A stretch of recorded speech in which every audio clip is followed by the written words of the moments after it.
Welcome back. This is Fundamentals of Micro and Nanofabrication. My name is Swayam from IIT Bangalore, and today we are going to talk about another additive processing step, specifically native oxide film growth.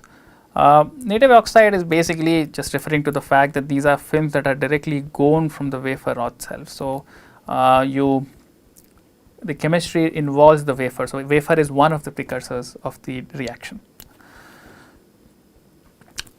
So, the way to grow native film is the native film in silicon dioxide, and that is the most important insulator in semiconductor fabrication.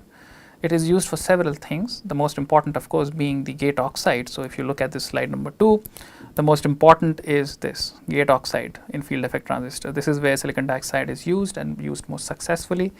But there are other aspects of silicon dioxide where silicon dioxide is used in common CMOS purification.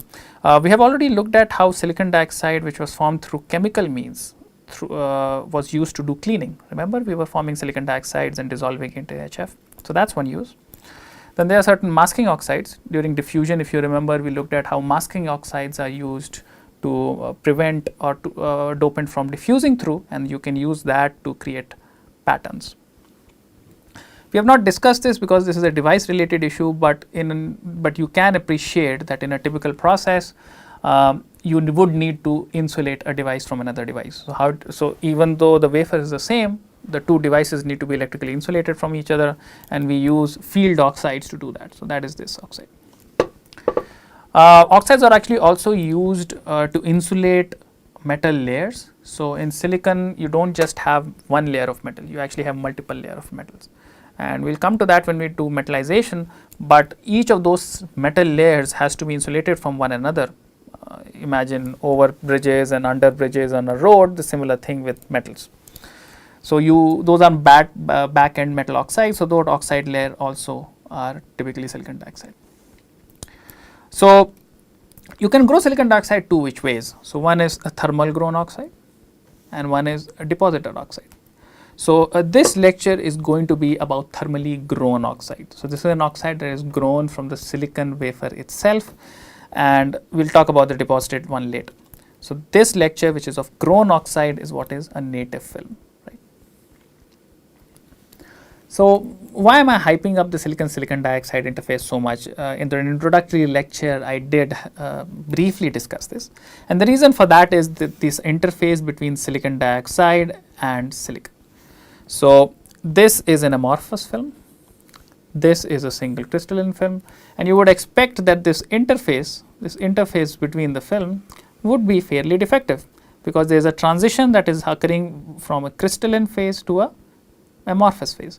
This is, by the way, a TEM image. So these dots that you are seeing is the actual atoms, right? So you would expect some defects here, or in fact a lot of defects here, and this transition to be not very sharp. It turns out that is not the case. The transition is extremely sharp, and it's a few atom thick sharp, and the number of defects are very low, very low. So in fact this is the interface from a material perspective. Silicon dioxide interfaces are one of the best interfaces we know how to grow, and this is the reason why silicon is the dominant semiconductor. Gallium oxide, germanium, all of these semiconductors have been the materials of the future and will remain materials of future simply because they can't beat the quality that we can get from silicon dioxide interface. Only very recently have we actually started getting that good a quality of interface from gallium arsenide and some other semiconductors. So silicon dioxide, at least the crystalline version of silicon dioxide, which is quartz, is also a tetrahedral just like silicon. So silicon oxide bond is around 1.6 angstrom, and oxygen bond length is around 2.7 angstrom. But if you were to go back and compare this with the silicon lattice, you will see that silicon dioxide lattice is not matched with silicon lattice, and that is why you can't grow crystalline silicon dioxide on top of silicon. It is too large. The density of silicon dioxide, crystalline silicon dioxide, which is quartz, is around 2.65 grams per centimeter cube. What you end up actually growing is a thermal oxide, which is amorphous, which is significantly lower density. The structure maintains its tetrahedral unit cell, so you still have silicon and silicon dioxide, and it's stoichiometric and everything, but it is not crystalline. So it has this sort of amorphous undefined crystal structure, but despite that its electrical properties are excellent, which is both a surprise and a happy surprise. So what is the mechanism by which we do the crystal growth? So since this is a native film, one of the precursors is the silicon itself. So silicon is not coming from outside, silicon is from the wafer itself. So silicon gets directly oxidized to form SiO2. There are two ways you can do that. The two ways are different in their in the oxidant that they use. So one is called dry oxidation, one is called wet oxidation. The dry oxidation use oxygen gas. Now this is the simplest thing you can arguably do, right? You can just expose silicon to pure oxygen, form silicon dioxide. The reaction is fairly simple. You need temperatures of around 900, 1100 degrees C to do this at a rate that is useful. Around 800 oxidation starts at very low growth rates. 900 it becomes reasonable enough. So for most cases you need an oxide that is around 10 nanometers or 100 nanometers thick, which basically means at growth rates of around 0.5 to 3.3 nanometers per minute you have a growth window of a few minutes to a few hours. Usually you don't grow above 500 nanometer thick films with this method because it's so slow. The quality, however, is excellent. This is the best silicon dioxide we can grow. So for the best quality oxides we use thermal oxide or dry oxidation. So this is where the gate oxide, for passivation, for tunneling oxide, we use these. The wet oxide uses water as the oxidation source. The reaction again is fairly intuitive. The temperature remains the same. However, the growth rates are much higher. So if you compare this to this, the growth rates are much higher. That allows you to grow much thicker film. However, the quality is a little poorer. So it's not as poor as some of the other oxides that you know, but quality is definitely lower than dry oxidation. So we use it for field oxide, for masking layers where the electrical quality is not that important. A few other comments I would like to make is that below 800 degrees C, typically the rate of oxidation is very small. This would be at odds because in the past I have told you that silicon will form a native oxide if you leave it in air. So how is it that we do form a very thin silicon dioxide even at room temperature, but then I am claiming that you will not have any appreciable growth rate all the way to 800 degrees C? The short answer to this question is surface and bulk are different. All of these things that I am discussing are bulk properties. The surface is often has very different energetics. So the top surface of silicon get oxidized even at room temperature and form a very thin layer of oxide. However, once that oxide forms, that oxide prevents the formation of more oxide, so you don't grow any thicker, right? So in order to continuously flow an oxide film that continuously becomes thicker is not self-limiting. You need high temperature of around 800 degrees C. So all this discussion leads us into the mechanism of silicon oxide growth. Silicon dioxide growth mechanism is one of the most studied and well understood mechanism, and the reason I would like to go into this into a little detail and a little slowly is because it's a very good case study of how such mechanism studies are done. So if you understand silicon oxide growth, good, but more importantly try to appreciate the science behind it and how you can probably use some of these concepts in your own growth studies. So fundamentally what is happening is the following. You have your silicon wafer and on top of that you have grown some silicon dioxide. So let's say we started this process at t equal to 0 and we have suddenly started analyzing it at t equal to 10 minutes. So by this time some thickness of silicon dioxide has grown. Above the silicon dioxide is your oxidation source. This can be water, this can be oxygen. For argument's sake, let's say oxygen. So we are doing dry oxidation. Now this dry oxidation precursor, in this case oxygen, has to reach this interface in order to interact with silicon. So it must travel through the silicon dioxide through some mechanism and reach the interface where it will react with silicon to form silicon dioxide. Now the only mechanism we know of pushing the material of one type of material through another material is diffusion, right? This is not an electrical species, we can't put an electric field on anything, it just has to go by diffusion. So that can be better represented with this graph. So if you look at your oxygen species as a function of depth, you have some concentration in the gas. Now because the oxygen is diffusing from top to bottom, you are getting some profile. So there is some depletion of the oxygen precursor in the gas phase. Then it reaches the oxide. Then there is a profile of oxygen species in the oxide. Now this is because of diffusion. So all the same mathematics of diffusion that we have read and understood apply. And finally it reaches silicon, at which point it will react with the silicon itself to form silicon dioxide. So this concentration N1 will be very low value. Right? Now of consequences are 3 fluxes, of which 2 are important.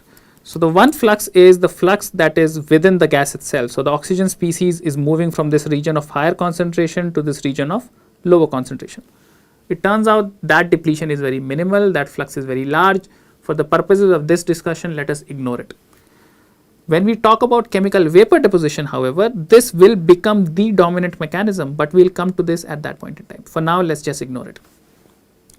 The other flux that is of importance is the flux of oxygen species within the oxide itself. So this is this flux, right? So F1.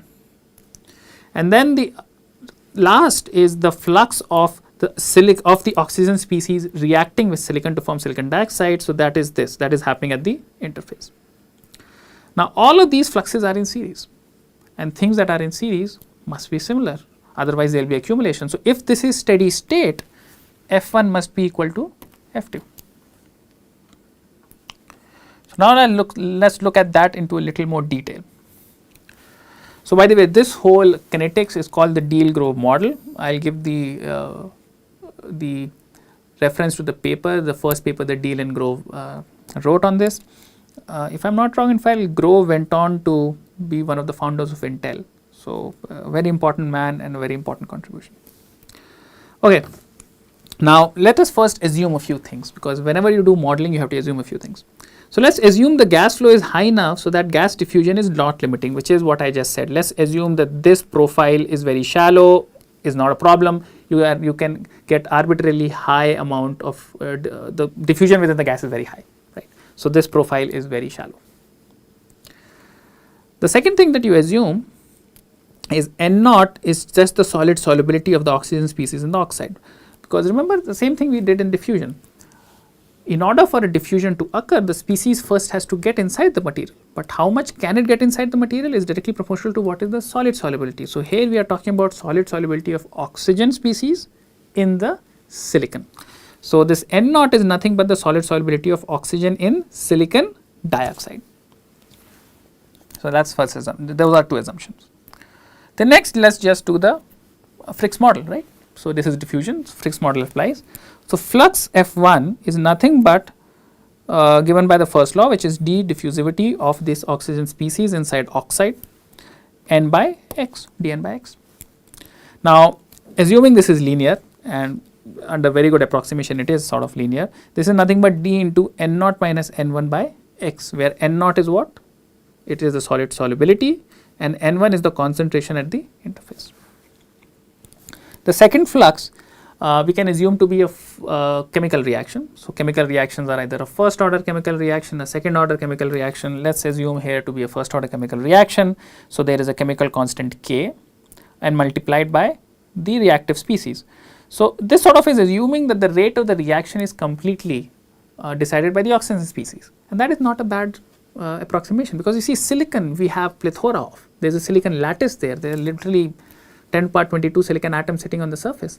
The problem is not availability of silicon, the problem is availability of oxygen species. So the reaction rate does not depend on the concentration of silicon, it depends upon the concentration of oxygen. And what is the concentration of oxygen at the interface? It is N1. It is N1. So this flux F2 is nothing but the reaction rate constant K into N1. And as we have discussed, under equilibrium, these two have to be the same. So you equalize them, you can get rid of the you can get rid of N1 as an unknown. N0 is known because this is solid solubility, and all of this math can be summarized in this model. So this, if you solve this exactly, you would get this expression, which is T0 ox square is equal to AT ox into BT. Now this T ox is nothing but thickness of the oxide. Okay, this T ox is nothing but the thickness of the oxide. Now if you want to calculate the thickness of the oxide, at a given time, all you have to do is solve this second order equation. So, this is a quadratic equation, it has a quadratic formula, you can easily solve to get an answer. But we can do little more, we can actually analyze this model little more in detail. So, let us look at the quadratic solution of this equation. So, the quadratic solution is Tox equal to this. Now, supposing T is small, which is you are looking at very short times, you are looking at at the start of this oxidation process. So, if T is small, then we can ignore this, and in which case Tox can be approximated as nothing but BIA into T. So, this term is too small. So, in this so for very small times the oxidation growth rate is essentially linear, right. So, the oxide film will simply linearly increase with time. So, that is why B by A is often called the linear rate constant. Now, if you take the other extreme where time is large, you are looking at growth rates for very long times. At that point in time, this term is now the larger term. So, you can ignore 1, and if you again solve it exactly, the T oxide will now is a parabolic relation with time. So, the oxide thickness scales with root of time. Here B is called the parabolic rate constant. Okay. Now, that is not all, we can go dig a little bit deeper, which will give us some insight into the mechanism.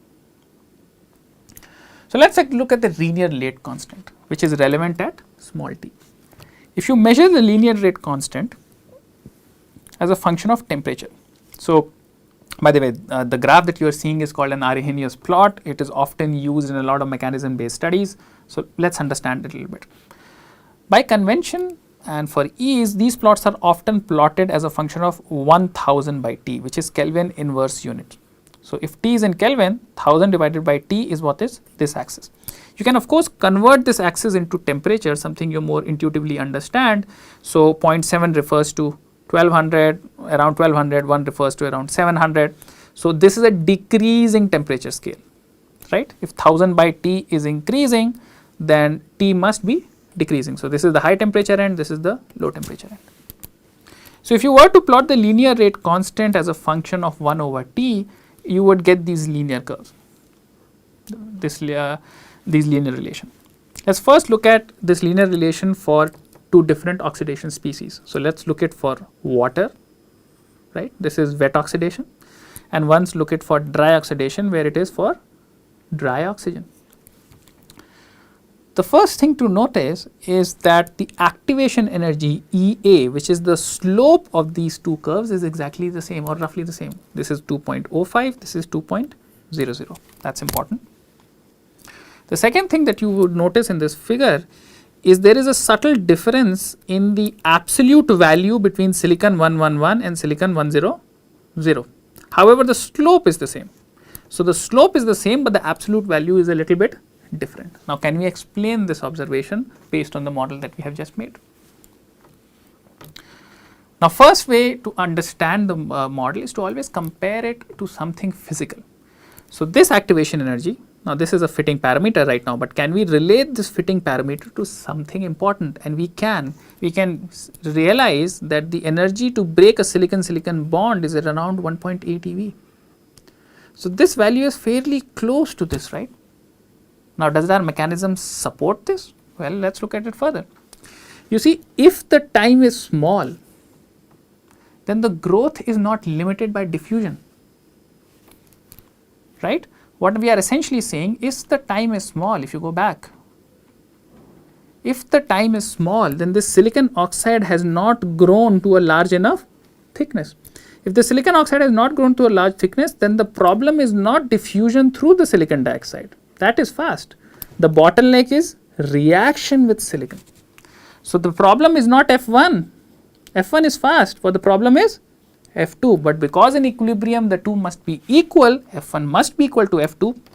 So, the concentration gradient changes such that F1 becomes equal to F2. So, coming back to that old slide of mine, yeah. So, the growth rate is not limited by diffusion. The diffusion of oxygen species is not the problem. The issue is rate of reaction between oxygen and silicon. So, this linear rate constant must be proportional to Kn naught. right, where K is the reaction, the rate of reaction, the constant of reaction rate between silicon and oxygen. So, if that is the case, then EA, the activation energy for this process, must be related to silicon-silicon bond energy. It is no surprise that this 1.83 and 2.85 are similar, because in order to do the oxidation, what do you need to do? You need to break the silicon-silicon bond and form the silicon-oxygen bond. It is no surprise that this EA is the same for wet and dry oxidation. It does not change whether the oxygen species is water or the oxygen species is oxygen, because in both cases you are limited by the ability of silicon-silicon bond to break. So, the oxidant does not matter. What you are oxidizing? Silicon. So, the energy of breaking that bond is the bottleneck. So, that also makes sense. That was also consistent. And then how can you explain that the rate of reaction is actually dependent upon the orientation? Well, that is easy to understand. You see, the average number of bonds that you see at the interface depends upon orientation. We looked at this when we did crystal growth. So, simply because the number of average bonds the silicon 100 phase has versus silicon 111, it is easy to imagine the energy it will take to break those bonds will also be different, and that accounts for the small difference in the absolute value. However, their temperature dependence will not change, right, because the temperature dependence depends upon the activation energy. So, all of this observation can be exactly squared with or explained by the mechanism, and that is the hallmark of a good model.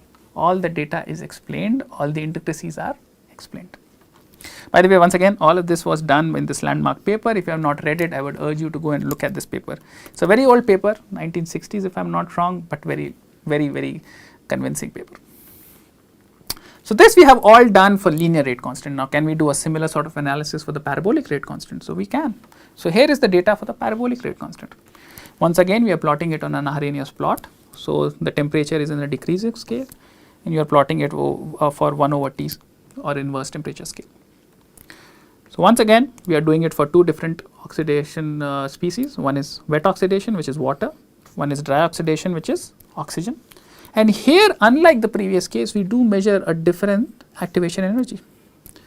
However, we do not measure a change in orientation. So, I have only plotted it for one curve because there is no difference for 111 and 100, unlike the previous case. So, now can we explain all of that data? We can explain all of that data by again comparing it with known values. So, if you compare this activation energy, so let us do the same analysis for the parabolic rate constant. So, once again the parabolic rate constant is plotted on this Arrhenius curve. So, we are plotting the constant as a function of 1000 T, 1000 over T.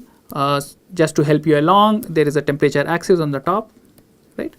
So, you can sort of understand. So, this is decreasing from 1000 to 600 degrees C. We are doing this analysis again for two oxidation species. One is the water and one is dry oxidation. Now, unlike before, in these two cases, we do measure a different activation energy. So, these activation energies are different, right? They are not the same. Now, can we square that with the model? We can. So, let us compare that with the activation energy for water diffusion in silicon dioxide. So, that value is 0.79. So, see how close that value is to what we measure. And then we also know the activation energy for oxygen diffusion in silicon dioxide, and that value is 1.18, and see how close it is to the value we measure here. This is giving us a hint. This is telling us something about the mechanism. What is it telling us? Well, you see, parabolic rate constant is relevant for large thicknesses of silicon dioxide. So, if the silicon dioxide thickness is large, now your growth rate is not limited by the reaction rate. So, the reaction rate is not the problem. The problem is now the diffusion. You are unable to get your oxygen species through the very thick silicon dioxide and make it react at the interface. So, not by reaction rate, but by the rate of diffusion. So, if you are limited by the rate of diffusion, it only makes sense that the activation energies that you measure must also be the activation energy for that diffusion mechanism. So, yeah, this all makes sense. So, B, which is a parabolic rate constant, is proportional to D into N naught. So, it depends upon the D. So, the activation energy of B must be the same, the activation energy of B must be the same as activation energy of D. That is not all. You see, because this is diffusion, and this is diffusion is happening on silicon dioxide. Remember, silicon dioxide is amorphous, right? Whether silicon is 111 or silicon is 100, the silicon dioxide on top is amorphous. So, if it is amorphous, it stands to reason that irrelevant of what is the substrate orientation, the diffusion will be the same in silicon dioxide, right? If the properties of silicon dioxide are not changing, why will the diffusion coefficient change? So, it makes sense that there is no crystal orientation effect. 1 1 1 is the same as 1 0 0, unlike before where crystal orientation mattered. So, all of these things are consistent with the model. All of this was once again in this paper. I urge you to read it if you have not done so. So, there is one problem, however. You see, which diffuses faster, water or oxygen? If you go and look at the values, it turns out oxygen diffuses faster in silicon dioxide than water molecules. So, if that is the case, then how is it that wet oxidation grows faster than dry oxidation? So, if the problem is diffusion and diffusion of oxygen species is more, then the growth rate of oxidation with oxygen should also be higher, but that is not the case. So, look at these values, right. With dry oxidation, the parabolic rate constant is lower. The growth is slower with oxygen than it is with water. So, how is that true? How is that possible? So, that actually can be explained only if you go into a little bit more detail, right. So, that is this slide. So, let us look at this diffusivity. So, here is a chart of diffusivity of oxygen and water as a function of 1 over T. So, this is also an Arrhenius plot, and this is what I am talking about. You see, the absolute value of D for oxygen is higher, this is higher, this is lower. So, the way we can explain this is by looking at this figure. You see what is happening? What is happening is that you have some concentration of oxygen species in the gas, that does not change, but then you have certain solid solubility, right? You have certain solubility, and depending upon what solid solubility you have, then you have a certain gradient of oxygen species inside your silicon dioxide, and then it reaches silicon. And this is this oxygen that is then reacting at the silicon dioxide interface to form your oxide. Now, when you are doing diffusion, two things matter. One is diffusion coefficient, and the other is gradient. What is gradient? Gradient is simply the change from this high concentration to this low concentration. This is dN by dx, right? It so turns out that even though the diffusivity of oxygen is higher in silicon dioxide, the solid solubility of oxygen is not higher. So, the solid solubility of oxygen in silicon dioxide is only 5 into 10 to the power 16, while the solid solubility of water inside silicon dioxide is around 10 to the power 19. So, this is 1000 times higher. So, if you look at the concentration gradient, this value, which is C naught, which is the peak, right? The peak is much higher with water than the peak is with dry oxygen. So, even though the dry oxygen diffusivity is faster, but the peak is lower. So, the profile of oxygen species is much shallower with dry oxygen than it is with water, and that is what allows you to explain why the oxygen species, this value, see what matters is this value, because this is what is the bottleneck, this is what will create your silicon dioxide. The availability of this oxygen species at the interface is higher with water than it is with dry oxide, and that is what explains your higher growth rate. Okay.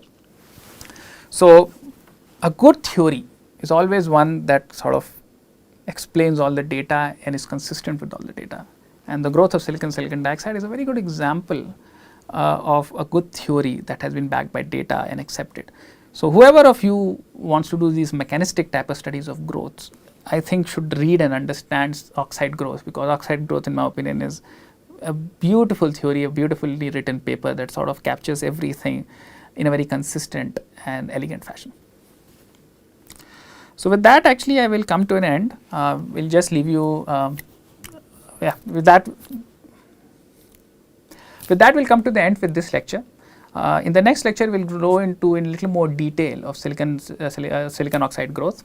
We will look at some equipment, we will look at some advanced concepts like ultra thin oxides, we will look at defects, and so see you next time.